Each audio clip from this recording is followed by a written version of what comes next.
Of Torah this year is entitled Techelet, Rav Herzog's position. Rav Herzog, first chief rabbi of Israel, the state of Israel, in 1948. The first chief rabbi of Israel was Rav Kook, but he was already pre-state.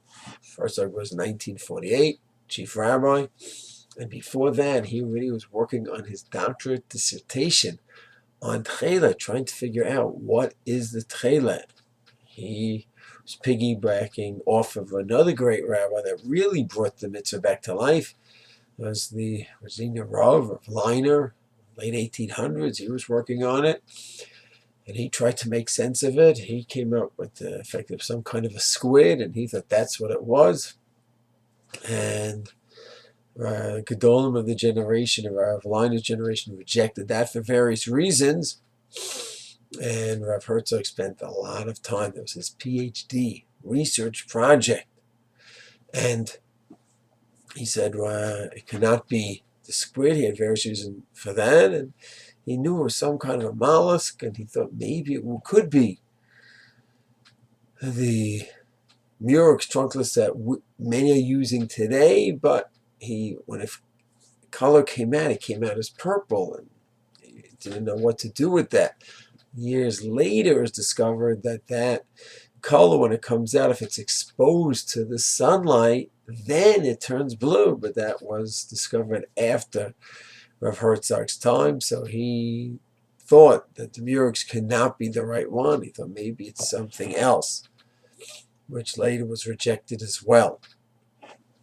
He had an interesting point. He said that if it's not this mollusk, the murex trunculus, if it's not the right one, and it has this, and it could produce the blue somehow, he said Chazal would have warned against it. It's a very interesting point. Meaning, Chazal warned against the clay lan. That was an indigo plant, and people were using it and tricking others and selling this as the real Techelet because it was much cheaper. So Herzog says if there was another mollusk, but not the real chilazon, and it was available in the Mideast, or the Mediterranean area, and it fulfills so many of the descriptions that the real chilazon does, but it's not the real chilazon, he said, wouldn't the rabbis of the Gemara have mentioned something about that and warned us? So Rav Chaim Tversky, in his article on Techelet, he writes, it's true that one could say to Rav Herzog, there is much cheaper to produce, so therefore, that's when the rabbis had to warn against it.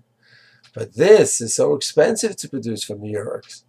So Rav Chaim Tversky says that's true. It's not the same fear, but still, the rabbis should at least just warn people, at least innocent people who won't try to do it for scandalous reasons, just you should know, when you're going to use the chilazon, don't use that mollusk, because it produces the exact same blue, but it's not the right one.